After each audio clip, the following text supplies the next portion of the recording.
Hello and welcome back to South Korea Untold with your host Lewis. Now, today we're going to explore the working holiday visa for South Korea and the pros and cons of taking on the working holiday visa. Now, I will say that I actually started my working holiday journey back in 2020, just after we had the first lockdown for coronavirus in the UK. I was actually planning on going to New Zealand, had the visa ready to go, but because of strict border control, wasn't able to go. I had my bags packed, so I was trying to look at where I could go. And actually, South Korea was the only place allowing sort of longer term visas at that time, which is why I embarked on my working holiday journey. And 5 years later, I am still in South Korea. Now, the main purpose of a working holiday visa is for tourism, so holiday and vacation, but it also allows you to work a certain amount of time as well, depending on your nationality. Now, the work that you are allowed to do should not total more than 1,300 hours of work per year, regardless of nationality. And of course, you're only able to do sort of low skill part time jobs. So maybe that's working in a hotel, a waiter or waitress, working in retail. However, some kids' cafes, so English speaking kids' cafes, are possible as well, just on the pretense that you're playing with children while speaking English, not actually teaching. If you wanted to look into teaching English and you're from a native English speaking country, then you need to look at the E2 visa. Of course, as well, you're not able to work in the entertainment industry. That is for an E6 or C4 visa, like we've spoken about in another episode.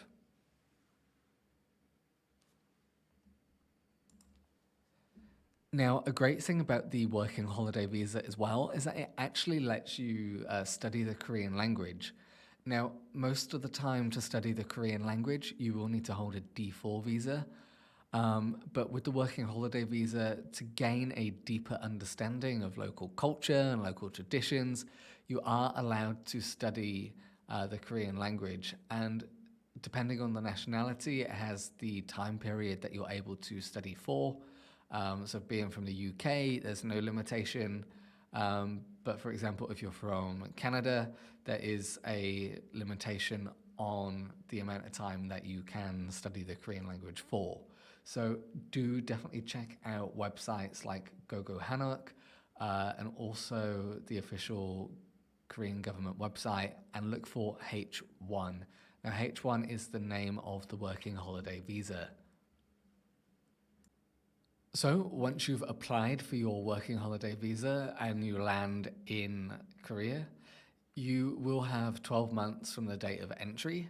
Now, I will say something is not advertised, but with certain passports, and a UK passport being one of them, you can actually apply for a further year, so an additional 12 months, so total of 24 months working holiday, 4 months before your first working holiday visa expires. It is a case of going to the immigration office, submitting an extension of stay, and you will need to submit another activity plan. Now, we'll talk about activity plans in a moment as well.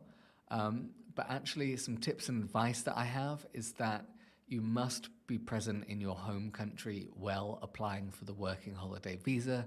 You cannot apply for it in Korea. Now, the working holiday visa as well is just for people between the ages of 18 to 30 years old with a clean criminal record. Now, whilst you apply for the working holiday visa, you must show that you have enough funds to support yourself during the initial stages of your trip. And currently that's around 3 million won, so around £1,500 or just shy of 3,000 US dollars. Now, for most countries, if you've applied for the working holiday visa program in Korea before, you cannot apply again. And that also goes for what I just said with extending the stay. Just say you've done 12 months, went back home for a year, then wanted to do a further 12 months, you are not allowed to do that. For the UK passport, you can apply nearing the end of your 12 months visa for an extension, and that needs to be done in Korea at the local immigration office. Your passport needs to be valid for at least 1 year or longer. You need to submit your travel plans, so proof of return airfare. And that is annoying because obviously you don't know necessarily when you're going to go back home, if you're going to go back home after or to a third country, but you do need to buy a round trip airfare. So do buy an airfare that has free cancellation. Of course, they cost a lot more, but once you've got your visa approved, cancel it, book a cheaper one-way flight here, and then you're good to go. And that is what I did. Of course, with the working holiday visa, it is just for yourself. You cannot be accompanied by dependents or your partner. They will need to apply for their own working holiday visa. Now, the actual application process was quite straightforward. You can download an application form. You need your passport, the return ticket, and also the bank statement as well. Now, depending on the country that you're in, you'll need a criminal record check. So that could be done through DBS in the UK or AFCO certificate. I'd recommend doing the DBS one first just because it's more broad. It's also a lot cheaper as well. And you do need to prove that you have health insurance, which covers your stay in Korea.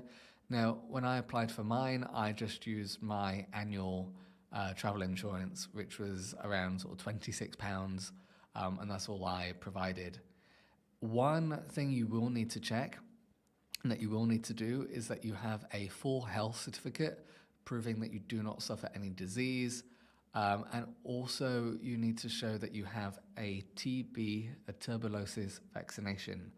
Now, I didn't actually have that at the time, so I had to make sure I went to a clinic. I had to pay, I think, around £200 to get the TB vaccine before I sent all my documents to the Korean embassy in the UK.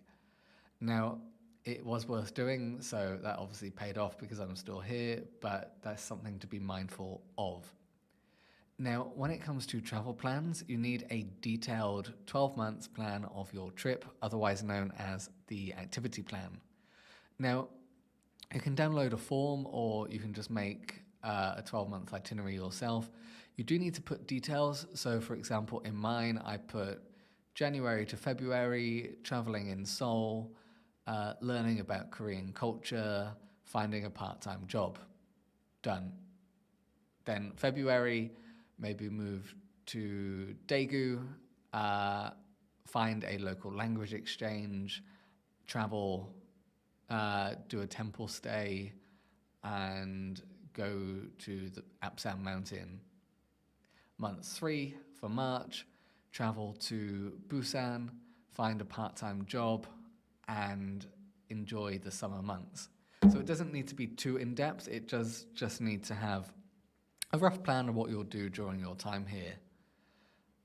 Now, of course, most of you will not have a job before you come. I wouldn't even bother looking. I would just look when you come to Korea. That can be done on websites such as Craigslist or a lot of Facebook groups. Of course, if you know people here as well, or you've spent time researching language exchanges or kids cafes or just general barista cafes as well, then that's also worthwhile doing. And I probably suggest social media is the best way to find that information out. So once I submitted all of my documents to the Korean embassy, I was contacted for a telephone interview by a member of the embassy, and they just wanted to verify the plans, just go through, when I would be coming to Korea. Of course, all of that was detailed because I'd already purchased my round fare air trip ticket.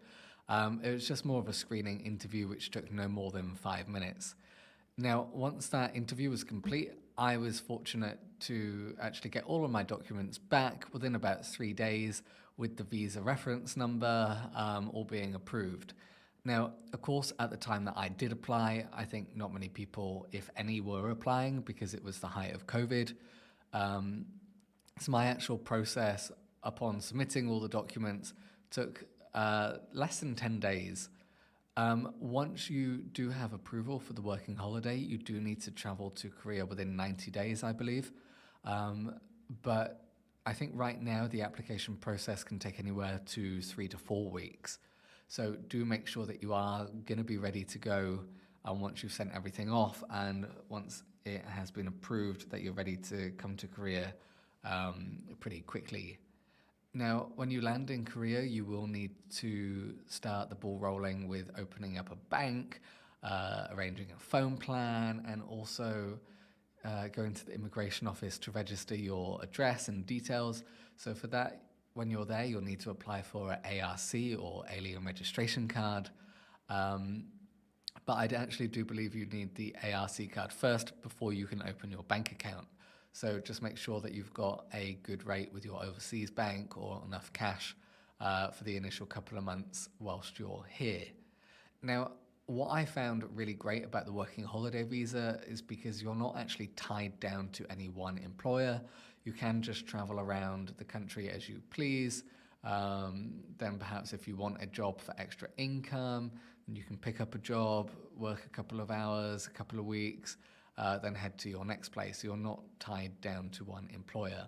But do just be mindful on getting caught out. A lot of companies want you to sign up to these insurance and pension benefits, but with the working holiday visa, you're not going to see any of that returned.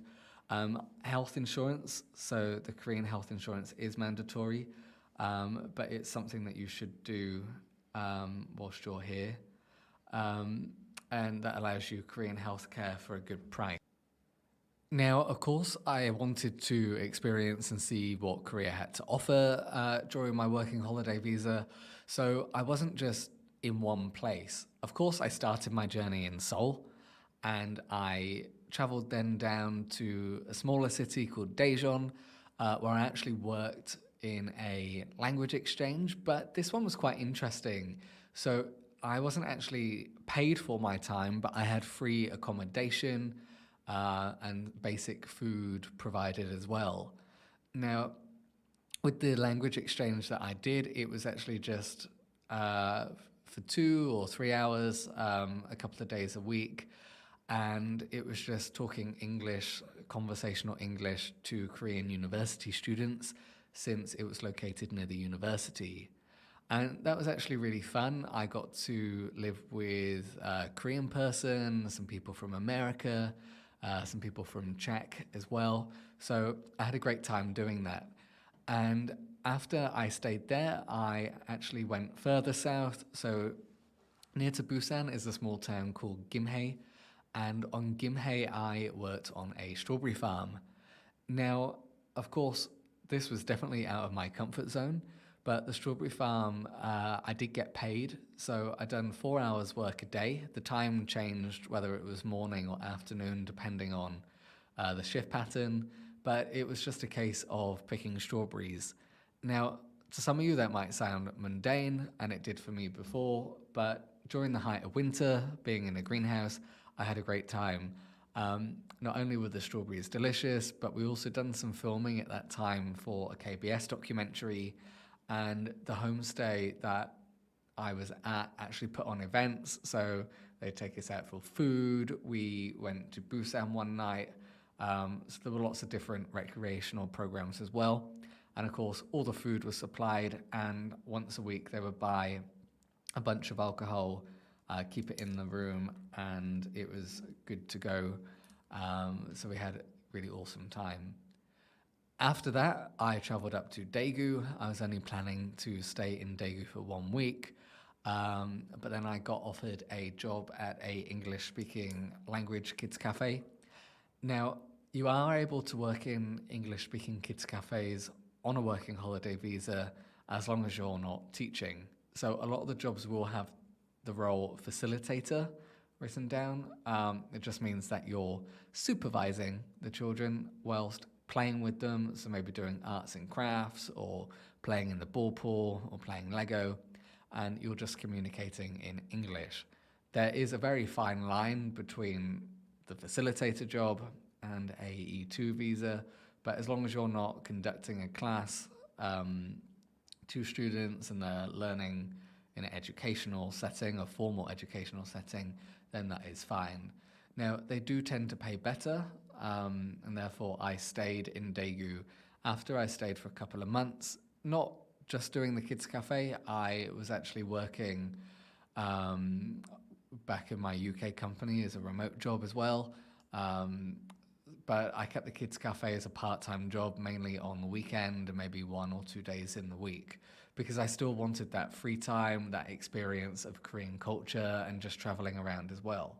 So definitely keep your mind open to moving out of Seoul. I know Seoul is a fascinating megacity, but there's so much more in Korea to see and do. And also with the activity form, if you put that you're going to places outside of the capital, like Daegu or Gwangju or Gimhae, then they're more likely to approve your working holiday visa and that extension after. So, like I mentioned, for me, I come to Korea at the height of COVID. I came in quite a hurry. I didn't know the language, and I didn't really know anything about Korea either. For me, actually, that made it more interesting, so I could embrace Korean culture more, and also felt more open to learning parts of the language. Like I say, I've been here for 5 years now. I'm not good at Korean at all, but I can have a basic conversation or understand basic things. But if you do want to prepare ahead of your working holiday journey, start learning Hangul. There are just a bunch of characters which are quite simple to learn. And if you can understand that and read basic street signs, I think that will set you off in a good pace. Don't worry about traveling to a new country and not speaking the language because it's part of the fun. And also, you can learn the language whilst you go. Like I mentioned with the working holiday visa, if you want, you can pay and enroll on a Korean language course, or like I did for free, you can do language exchange. So for that, maybe you do 1 or 2 hours of English conversation with the students that they have there, and in return, you get a Korean lesson, a Korean tutor for free. At least I still do that now. I'm not on a working holiday visa now, but it's worth doing. It's also a great way to meet local people as well, especially if you come on your own. There's always events like bar crawls, different topics, different outings going on. So it's a really great way to involve yourself with the local community as well. Now, I do really recommend saving and making sure that you have enough money before doing your working holiday visa, and also checking out places to stay. Now, again, joining Facebook groups, searching Instagram hashtags or TikTok hashtags is a great way to find things, not just through search engines. That said, a lot of it you will just find when you're in Korea. Is pretty limited to what you can find before you come. So do just make sure you've done your research, you've nailed down the activity plan, and yeah, just enjoy your time on that working holiday visa. So thank you for tuning in to South Korea Untold. If you have any questions or if you'd like to follow us, then please feel free to subscribe to this podcast or check out my YouTube and Instagram. Thank you.